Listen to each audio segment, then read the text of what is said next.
여러분 요한계시록 12장의 내용을 다시 한번 좀 리뷰 다시 한번 살펴보려고 하는데요. 요한계시록에는 해를 옷 입은 여자와 옛뱀 곧 마귀라고도 하는 한 용의 싸움이 그려지고 있습니다. 그 싸움이 세 차례 반복돼서 그려지고 있는데요. 첫 번째는 아이와, 두 번째는 천사 미가엘과, 마지막에는 여자, 즉 이 땅의 교회와 그리스도인을 뜻하는 여자와의 싸움이 이 요한계시록 12장에 그려지는 주된 내용입니다. 여러분, 이 요한계시록 12장의 핵심 내용은요, 그 가운데에 담겨 있습니다. 그러니까 예수 그리스도를 대적하려고 했던 용, 뱀, 사단의 세력이 예수님과의 싸움에서 패배하고 예수님을 쫓아 하늘에 올라갔지만 천사 미가엘과의 싸움에서 패하고 분해서 내려왔다. 여러분, 이 사실을 통해 하나님이 우리에게 보여주기를 원하시는 핵심 메시지는요, 이미 너희는 승리했다는 겁니다. 사단의 세력은, 용의 세력은 결단코 여자의 세력, 하느님 나라의 세력인 교회와 그리스도인들을 이길 수 없다라는 것이 이 계시록 12장에 담겨있는 핵심 메시지라는 사실입니다. 자, 여러분, 계시록 13장을 오늘 살펴보게 될 텐데요, 이 요한계시록 13장도 따로 뚝 떨어진 내용이 아닙니다. 이 요한계시록 12장서부터 이어지는 맥락, 스토리, 같은 주제를 담고 있는 내용인데요. 자, 여러분, 이 12장의 내용에 이어지는 이 13장의 내용은요, 이 지난주에 나누었던 것처럼 이 계시록 12장이 그리스도인들이 마주하고 있는 전쟁, 영적 전쟁의 본질은 무엇인가에 대해서 가르쳐 주었다라고 하면은, 이어지는 이 13장에는요, 그러면 이 땅의 교회와 그리스도인들이 마주하고 있는 영적 전쟁, 그 적군의 실체가 무엇인지를 우리에게 보여주고 있다라고 그렇게 이해하시면 계시록 13장을 더 잘 이해하게 되시리라고 믿습니다. 요한계시록 12장 말미에는요, 이 땅의 교회와 그리스도인들과 대적하려고 바다 위에 서 있는 용, 곧 사단이 그려지고 있는데요, 그 사단의 수하들이 올라오는 것으로 계시록 13장이 시작을 하고 있습니다. 자, 이 계시록 13장을 통해 하나님께서는 오늘을 살아가는 저와 여러분들에게 어떤 영적 교훈을 전달하길 원하실까? 말씀을 조금 더 깊이 살펴보면서 또 하나님 나라의 교훈을 깨달아 우리 삶과 심령에 새기기를 소망합니다. 자, 1절 말씀부터 다시 한번 보겠습니다. 1절입니다. 내가 보니 바다에서 한 짐승이 나오는데 뿔이 10이요 머리가 7이라 그 뿔에는 10 왕관이 있고 그 머리들에는 신성모독하는 이름들이 있더라. 여러분, 요한계시록 13장을 읽으시면서 어떤 인상, 어떤 느낌을 받으셨는지 모르겠습니다. 이제 본격적으로 어려워지는구나, 도대체 무슨 소리인지 모르겠다, 이러는 분들이 계실 수 있을 것 같아요. 여러분, 간단하게 정리를 해보겠습니다. 앞서 말씀드린 대로요, 이 13장은 따로 떨어진 게 아닙니다. 12장에서 이어지는 내용인데요, 이 땅의 교회, 그리스도인들과 싸우려는 용의 두 수하가 등장합니다. 바다에서 올라오는 짐승, 땅에서 올라오는 짐승이 올라와서 이 땅의 교회와 그리스도인들을 대적하게 된다라는 것이 이 요한계시록 13장의 주된 내용입니다. 자, 그런데 이 짐승이 등장하는데 뿔이 달렸고 막 머리가 7개고 막 왕관이 달려있고, 여러분, 이런 자세한 디테일에 너무 많은 주의를 기울이시다 보면은 요한계시록 13장이 우리에게 전하기를 원하시는 핵심 메시지를 놓치게 되는 경우가 있을 수 있습니다. 여러분, 이 계시록은 묵시문학, 상징성을 가진 편지라고 말씀을 드렸어요. 자, 그러면 바다에서 올라오는 짐승이 뜻하는 것은 무엇일까? 여러분, 용이 그 바다에 서 있고 바다에서 짐승이 올라옵니다. 용과 속성은 비슷하지만 용은 아니에요. 하는 일은 비슷하지만 용과는 본질적으로 다른, 용이 다루는 부하, 수하, 용의 새끼라고 이해하시면 됩니다. 이 바다에서 올라오는 짐승의 모습이 사단을 뜻하는 용과 많이 닮아 있는데요, 머리가 7이고 뿔이 10이고 그 뿔에는 왕관이 달렸대요. 하지만 디테일에 약간의 차이가 있습니다. 그러니까 이 용의 모습을 비슷하게는 하고 있지만 용과는 본질적으로 다른 존재다라는 사실을 여러분 눈치채실 수 있어야 돼요. 여러분, 이렇게 질문하는 분도 계실 것 같아요. 목사님, 그 12장의 용은 일곱 왕관이 있는데 여기 짐승은 10왕관이네요. 뭐가 달라요? 여러분, 그런데 너무 신경 쓰지 마세요. 그게 바로 속임수입니다. 별로 의미가 없어요. 아무 의미가 없습니다. 용과 바다에서 올라오는 짐승은 용의 부하지 본질적으로는 다르다라는 사실을 나타내고 있다라는 정도만 이해하시면 됩니다. 이 바다에서 올라오는 짐승의 모습을 묘사하는 장면을 여러분 구약 성경 어디에선가 보셨을 줄로 아는데, 바로 구약의 예언서인 다니엘서에 이 짐승의 모습이 나타나 있습니다. 그래서요, 이 다니엘서에 나타나 있는 짐승 중에 네 번째 짐승이 가장 강력하거든요. 그 네 번째 짐승의 특징이 머리에 10뿔이 달려있는 거예요. 그 모습을 유사하게 비슷하게 닮아 있다라고 생각하시면 되고요. 머리가 7이다라는 사실은 다니엘서 7장에 나와 있는 짐승의 머리 숫자를 다 합하면 그 머리가 7개다. 아마 요한 사도의 머리에는 이 다니엘서에 나타났던 이 강력한 짐승들의 모습이 머릿속에 새겨져 있지 않았을까라고 우리는 충분히 그렇게 추론해 볼 수 있을 것 같습니다. 자, 여러분, 중요한 것은 본질이죠. 이 바다에서 올라오는 짐승의 정체가 뭐냐는 겁니다. 이 바다에서 올라온 짐승, 용의 수하의 역할은 무엇이고 이게 과연 무엇이냐는 거예요. 여러분, 간단하게 정리 말씀드리면요, 이 바다에서 올라온 짐승의 정체는 이 땅의 권세, 권력을 가진 자들, 정치 세력을 의미한다라고 이해하시면 되겠습니다. 여러분, 이 당시 초대교회 성도들, 교회를 박해하는 세력은 누구였죠? 도미티아누스 황제, 로마 제국이 이 교회를, 그리스도인들을 끊임없이 핍박하고 박해하고 있었던 겁니다. 여러분, 다니엘서에 나타난 것처럼 세상에는 각종 적그리스도의 세력이 나타나게 될 텐데, 이 요한 사도의 머리에는 이 바다에서 올라오는 짐승이 이 그리스도인들과 교회를 박해하는 이 로마 군인들과 로마의 세력들이 그 머릿속에 있지 않았을까라고 우리는 충분히 생각해 볼 수 있어요. 이 짐승의 모습을 이렇게 묘사합니다. 표범처럼 신속하고 곰의 발처럼 강하고 사자의 입같이 포악하다. 여러분, 너무 어렵게 생각하지 마세요. 이 로마가 그리스도인과 교회를 박해할 때 이렇게 포악하게, 이토록 사납게 박해하고 있다는 것을 이 짐승의 특징들을 이용해서 표현하고 있다는 겁니다. 여러분, 한 가지 놓치지 마셔야 될 것은 여기 사단, 용이 바다에서 짐승이 올라오고 땅에서 짐승이 올라옵니다. 이 모습은 흡사 성경에서 어떤 모습을 상상하게 하는데요, 어떤 모습일까요, 여러분? 삼위일체 하나님의 모습을 오마주하고 있다라고 보실 수 있겠습니다. 여러분, 그러니까요, 이 바다에서 올라오는 짐승, 땅에서 올라오는 짐승, 나중에 설명을 드릴 테지만 이 땅에서 올라오는 짐승은 적그리스도를 뜻합니다. 이단 사이비를 뜻해요. 예수님의 형상을 닮았지만 예수님 같지 않은 짝퉁 예수님, 이단 사이비를 가리킵니다. 여러분, 영적인 눈을 바로 뜨고 계셔야 이런 사단의 미혹에서 벗어날 수 있다는 겁니다. 제가 아내한테 배운 짝퉁과 진품의 구별법입니다. 세상에는 짝퉁이 많이 존재하죠. 명품, 누구나 갖기를 소망하지만 너무 그 고가의 비용 때문에 쉽사리 접근하지 못하는 분들의 그 마음을 이용해서 짝퉁 업자들이 짝퉁을 많이 생산하게 되는데요, 진퉁과 짝퉁을 구별하는 가장 극명한 방법이 있다고 합니다. 비 오는 날 가방으로 비를 피하면 그건 짝퉁이고, 가슴에 품으면 그건 진짜라고 하더라고요.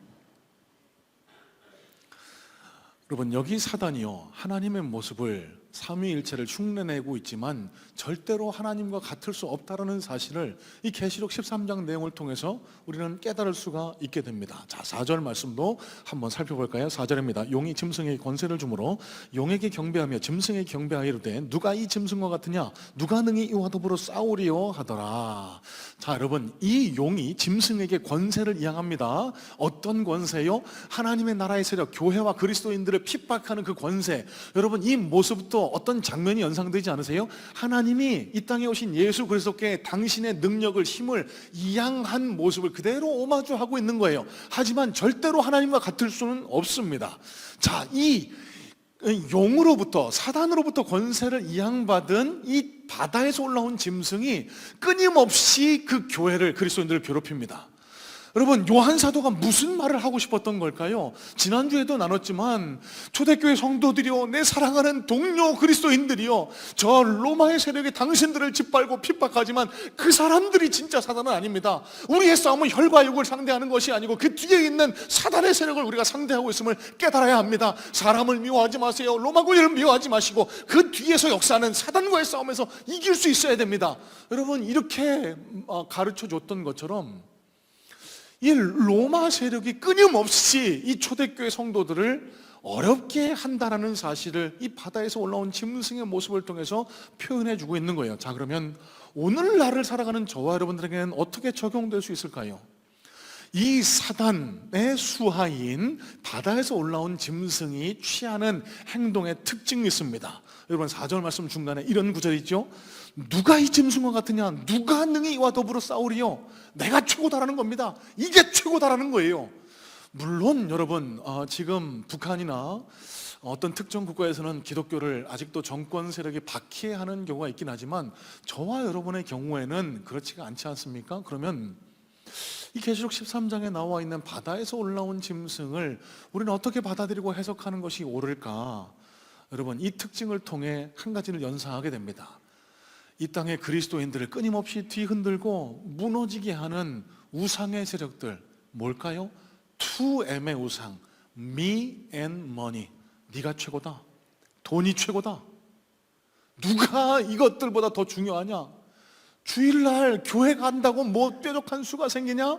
이제 낙엽도 다 떨어지는데, 단풍 이제 곧 떨어지는데 놀러 가야지, 하루라도 더 일해서 돈 벌어야지. 여러분, 이 유혹은 사단에게 권세를 이양받은 바다에서 올라온 짐승, 곧 영적인 세력들이 우리를 삼키려고 노리는 유혹이라는 사실을 영적인 눈을 뜨고 받아들이실 수 있어야 되는 거예요. 모든 유혹을 이겨내고 주님을 예배하는 이 자리에 서신 우리 모든 성문의 성도님들을 주님의 이름으로 축복하고 환영합니다. 이미 승리하셨어요. 자, 우리 11절 말씀도 한번 볼까요? 두 번째 짐승도 한번 살펴보겠습니다. 11절, 내가 보매 또 다른 짐승이 땅에서 올라오니 어린 양 같고 두 뿔이 있고 용처럼 말을 하더라. 여러분, 성경에서 어린 양이 상징하는 건 뭐죠? 예수 그리스도입니다. 예수 그리스도의 모양은 하고 있지만 머리엔 두 뿔이 있대요. 용과 같은 말을 한대요. 그러면 여러분, 이게 뭘 뜻하는지 어렴풋이 짐작하시겠죠? 첫 번째 짐승은요, 이 우는 사자처럼 우리를 강력하게 흔듭니다. 여러분, 실제 그렇지 않습니까? 네가 중요하다, 돈이 중요하다, 우리를 가장 강력하게 흔드는 세력입니다. 다른 짐승의 특징은요, 교묘하게 우리를 미혹해요. 부드러운 말로 우리를 미혹합니다.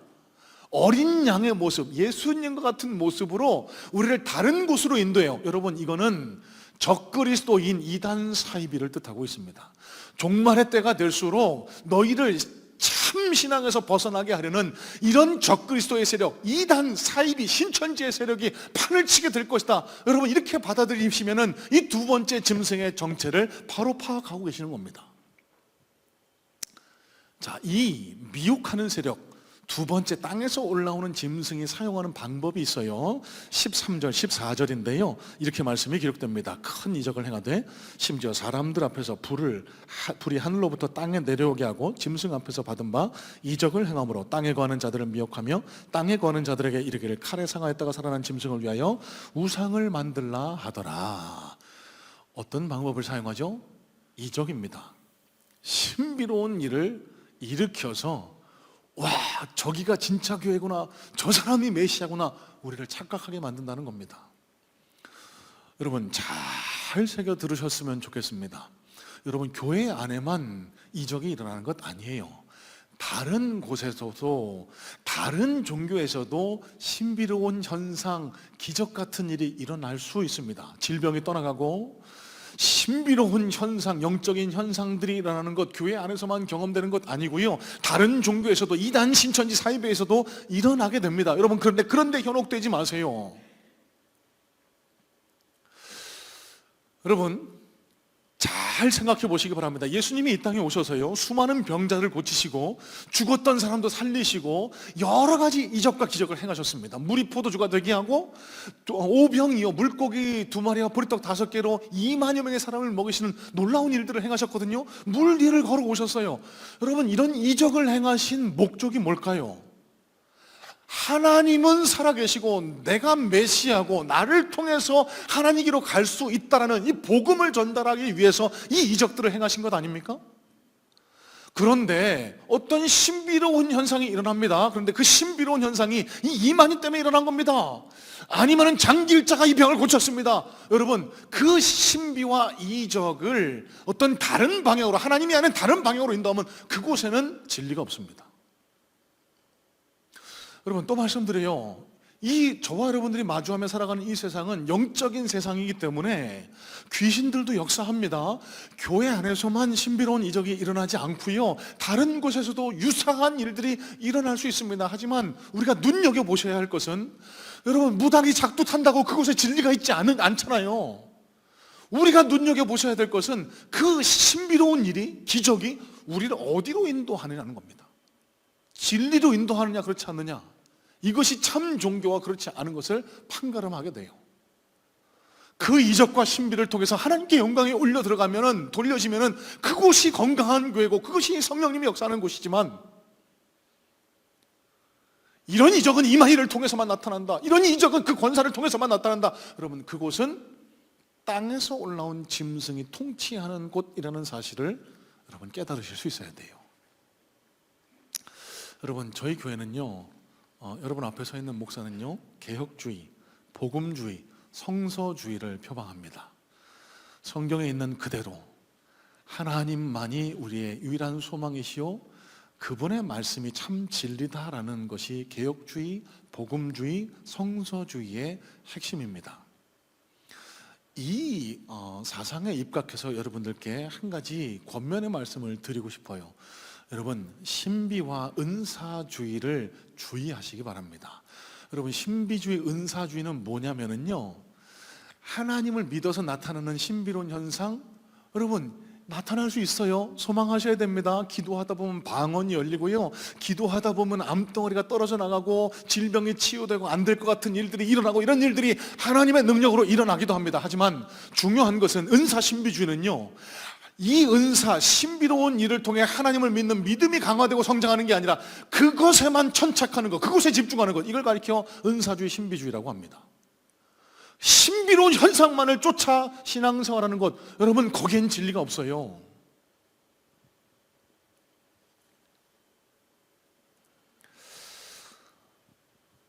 여러분, 저와 여러분들이 소망해야 할 진짜 기적은, 진짜 은사는 무엇일까요? 여러분, 고린도전서에도 분명히 기록되어 있습니다. 방언도 있고 예언도 있고 방언 통변함도 있고 말씀의 능력, 지혜의 능력도 있지만 그 중에 가장 큰 은사는 사랑이라고 성경은 우리에게 증거합니다. 사랑과 희락과 화평과 오래 참음과 자비와 양선과 온유와 충성과 절제, 이 같은 것을 금지할 법이 없느니라라고 성경은 우리에게 분명히 가르쳐요. 여러분, 저도 늘 소망하는 게 이겁니다. 그 아픈 분이 있어서 저한테 오셨는데, 제가 손을 얹고 딱 기도하면은 하고 쓰러지시면서 병이 다 나았습니다 라고 어떤 이단 신천지 집단에서 하는 것처럼, 그러면 얼마나 목회가 쉽겠습니까? 금방 소문 나겠죠. 저기 용한 목사 있다, 저기 한번 가보자. 그러면 뭐 전도할 필요가 뭐가 있습니까? 이렇게 머리 싸매고 설교 준비할 필요가 뭐가 있겠습니까? 딱 기도하면 딱 나았다, 목발을 짚고 들어왔는데 나중에 다 걸어 뛰어나가면서. 정말 저한테도 이런 능력이 있었으면 정말 좋겠습니다. 근데 잘 안 일어나거든요. 제가 사입이 그렇다라는 말씀을 드리는 건 아니고요. 여러분, 우리가 믿음으로 기도할 때 질병이 떠나가고 놀라운 역사가 일어난 이적이 일어납니다. 소망하시길 바랍니다. 하지만 그건 사람이 나타내는 능력이 아니에요.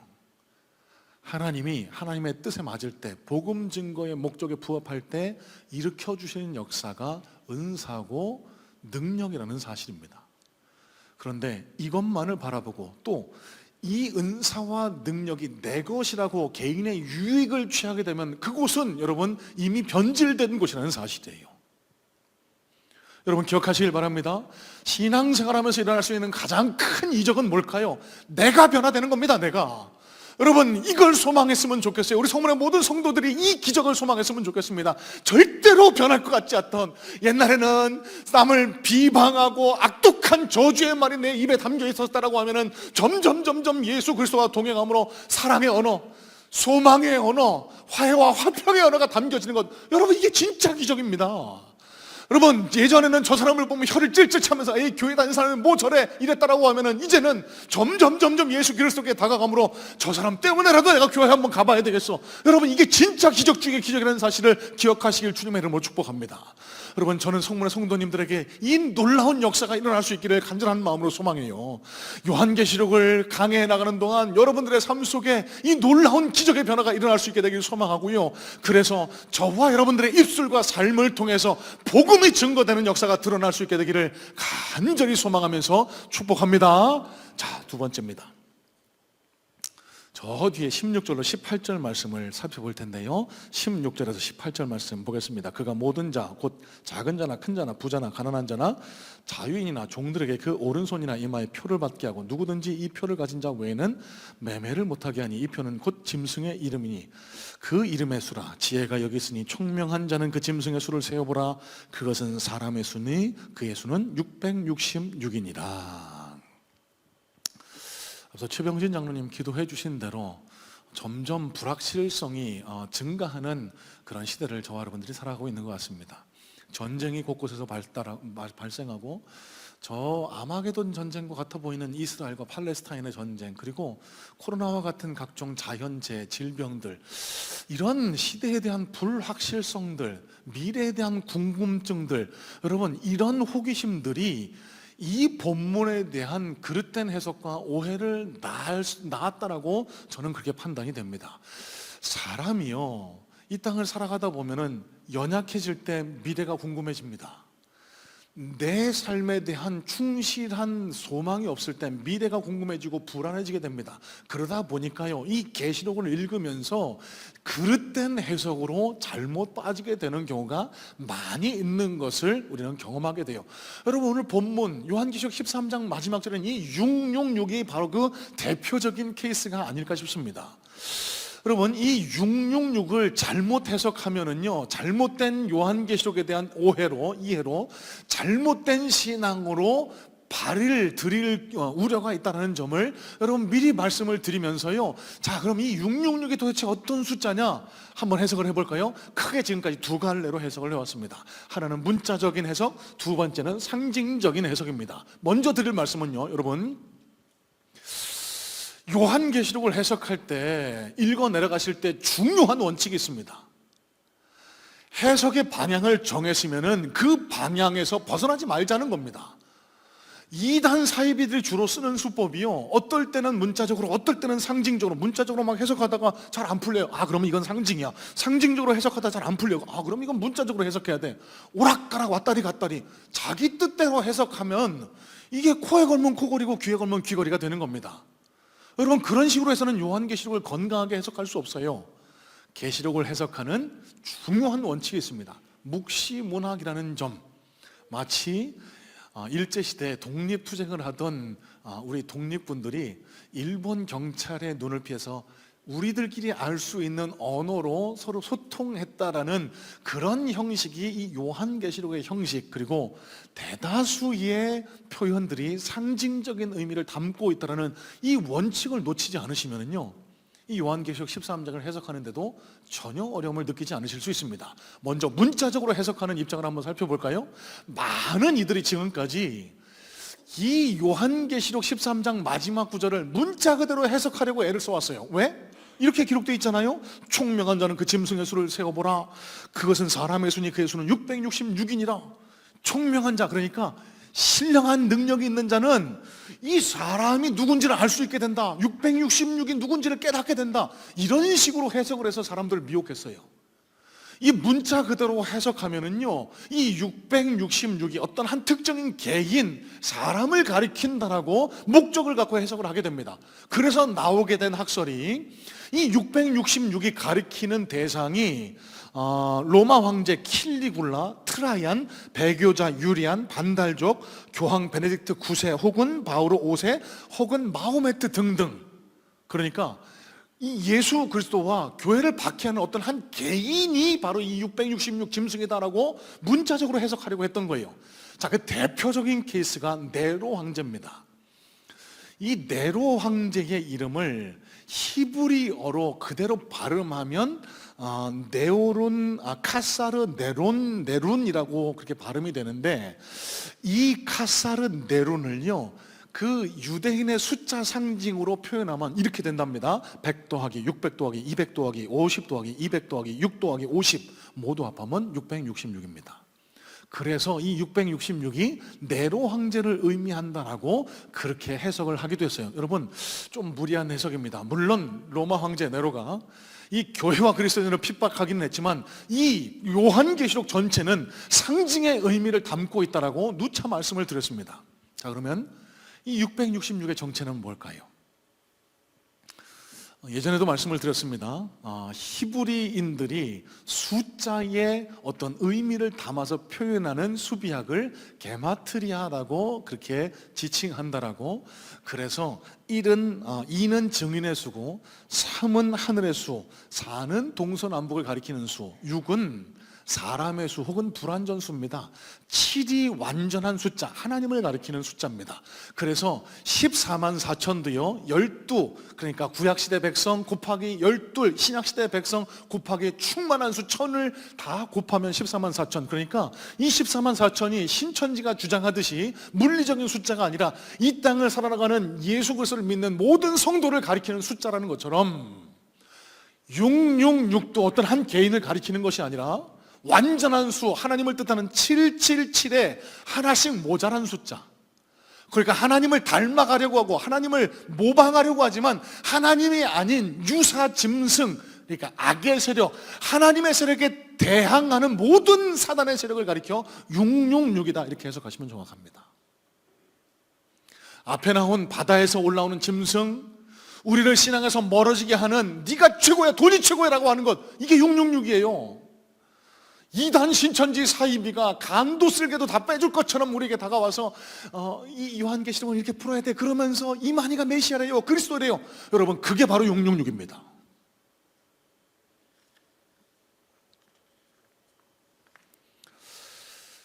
많은 분들이요, 이 666을 잘못 해석하셔서 바코드다, 컴퓨터다.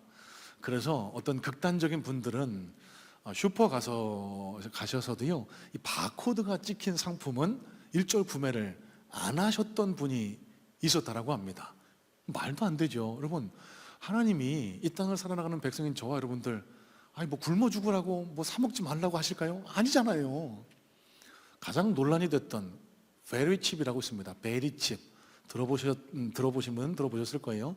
베리피케이션 칩이라고 해서요, 요만한 조그만한 쌀톨만한 그런 어떤 칩이 개발이 됐답니다. 이걸 몸속에 넣으면은요, 주민등록증, 여권 갖고 다닐 필요 없고 그 베리칩을 통해서 한 사람의 건강 상태를 체크할 수 있다라고 해서 획기적인 발명이라고. 그런데 기독교 일각에서는 이게 바로 666 짐승의 표라고, 그거 받으면 지옥 간다라고 그렇게 막 주장을 하는 사람, 그래서 역전 앞에 나와 베리칩을 반대합시다 이런 사람도 있었고요. 또 그 반대는 그거 아니다 그러면서 서로 둘이 싸우기도 하는 이런 일도 있었다라고 해요. 여러분, 제가 답을 알려드릴게요. 그 베리칩 아무것도 아닙니다. 그 베리칩 아무것도 아니에요. 여러분, 지금 중국의 안면 인식 기술이 매우 발달한 것 아실 겁니다. 사람의 얼굴을 영상으로 찍어서 그 사람의 신분을, 이동을 다 확인할 수 있는 시대가 됐는데, 여러분, 그 베리칩이 666이다? 여러분, 무리가 있습니다. 여러분, 그리고 한번 생각해 보세요. 사도 요한이 극심한 박해 앞에 섰던 초대교회 성도들, 교회들에게 써보낸 편지를 쓰면서, 위로와 소망의 편지를 쓰면서 그 베리칩을 머릿속에 생각하고 이 글을 썼을까요? 잘 납득이 안 되는 해석이에요. 여러분, 그러면 우리가 취해야 될 건강한 입장은요, 이 짐승의 수 666은 이 땅에서 그리스도를 쫓아 신앙생활하는 저와 여러분들, 그리고 건강한 교회를 끊임없이 무너뜨리려고 하는 바다에서 올라온 짐승, 땅에 올라오는 짐승, 하나님을 대적하는 모든 적그리스도의 세력을 뜻하는 그 숫자다라고 이해하시면 정확하겠습니다. 자, 그러면 이제 마지막으로 이 요한계시록 13장을 통해 하나님이 우리에게 진짜 전달하기를 원하셨던 핵심 메시지는 무엇일까요? 여러분, 요한계시록 12장, 제가 서론에서 말씀을 드리면서요, 계시록 12장의 핵심 메시지가 가운데에 있다라고 말씀을 드린 바 있습니다. 그래서 어떤 신학자는요, 이 계시록 12장과 13장의 구조를 그 노른자 구조, 계란 구조라고 해석을 하기도 합니다. 그러니까 앞뒤로 흰자가 핵심 내용인 노른자를 싸고 있듯이 계시록 12장도 이런 구조를 가지고 있다는 거예요. 여러분, 계시록 12장에 어떤 구조가 나타나 있죠? 용이 싸워요. 누구와 싸워요? 아이와 싸워요. 예수 그리스도와 싸웁니다. 그 중간에 천사 미가엘과 싸웁니다. 그리고 내려와서 교회와 싸워요. 여인과 싸워요.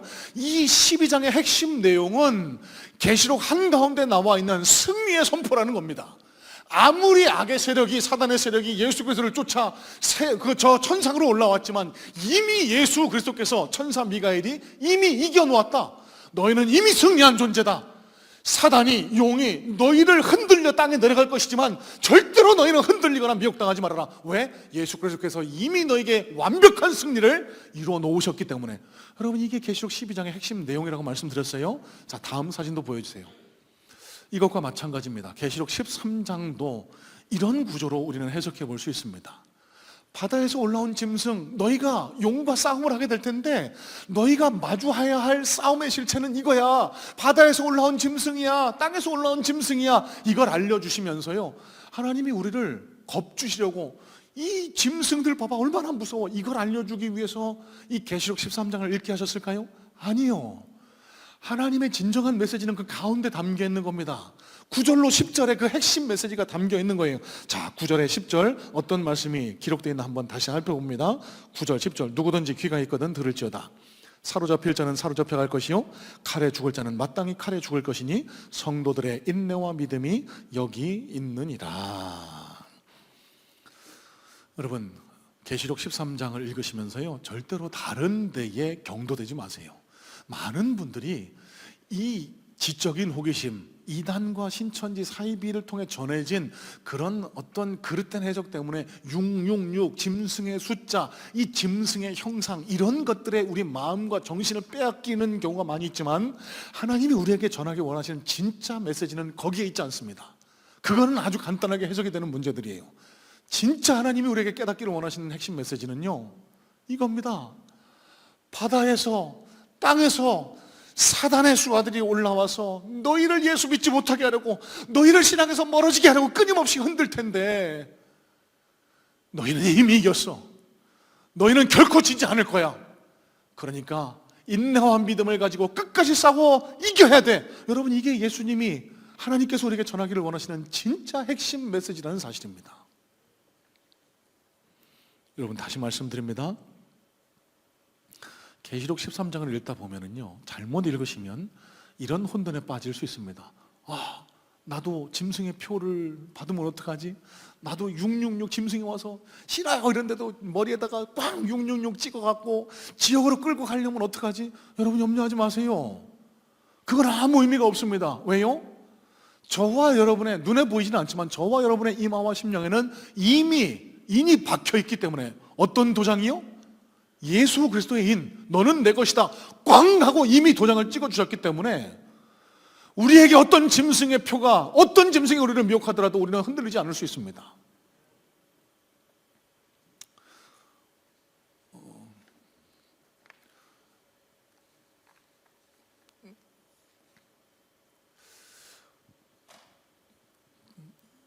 결혼하신 분들이 종종 그 결혼 생활에서 벗어나서 다른 분들에게 미혹당해서 가정이 흔들리고 아픔을 당하는 경우가 있는데요. 여러분, 가정을 건강하고 바르게 지키려는 지키기 위한 가장 좋은 방법이 뭘까요? 내 배우자를 더 사랑하는 겁니다. 그럼 흔들리지 않을 수 있어요. 바람 피는 남성들 보니까요, 결혼 반지를 바람 필 때는 빼서 어디다 놓고 총각 행세하다가 집에 들어갈 땐 반지를 또 끼고. 여러분, 저와 여러분들이 이런 사람이 되지 않기를 바랍니다. 교회 들어올 때만 예수 그리스도의 신부인 것처럼 반지를 꼈다가 이 성전문을 나설 때는 이 반지를 빼서 어딘가에 감춰두고 세상과 벗하면서 죄악과 벗하면서 여러분 그렇게 신앙생활을 하셔서는요 하나님 앞에 당당한 최후의 승리까지 갈 수 있는 그런 그리스도인 되기가 쉽지 않을 수 있어요. 여러분 하나님께서 오늘 우리에게 요청하시는 바가 바로 이것입니다. 인내와 믿음을 가지고 끝까지 승리해라. 세상은 사단은 끊임없이 너를 미혹하며 뒤흔들 테지만 쉽지 않을 수 있어 얘들아. 세상은 네가 최고라고 하고 즐기는 게 최고라고 하고 돈이 있어야 네가 편안할 거라고 끊임없이 너를 유혹할 거야. 이단 신천지가 간이고 쓸기고 다 빼주면서 너를 그곳으로 끌어가려고 할 거야. 고통과 어려움과 시험이 있을 수 있어. 질병 때문에 마음 아플 수도 있고 어려운 일 당해서 힘들 수도 있고 경제적인 고통 때문에 마음이 아파할 수도 있어. 하지만 명심해. 내가 너희를 승리로 이끌어가기 위해서 내가 이 땅에 와서 십자가에 달려 이미 죽었고 완벽한 승리를 이미 너희에게 선물해 주었고 너희가 내 곁에 있는 한 너희는 결단코 지지 않는, 결단코 패배하지 않는 존재라는 걸 명심해. 내가 네 곁에 있을 거야. 내가 네 손을 잡아줄 거야. 네가 내 손을 잡고 있는 한 너는 결단코 지지 않을 거야. 이 믿음을 붙들고 날마다 싸워 승리하기를 원한다. 여러분 이게 오늘 저와 여러분에게 전달하기를 원하시는 하나님의 음성인 것을 기억하시기를 주님의 이름으로 축복합니다.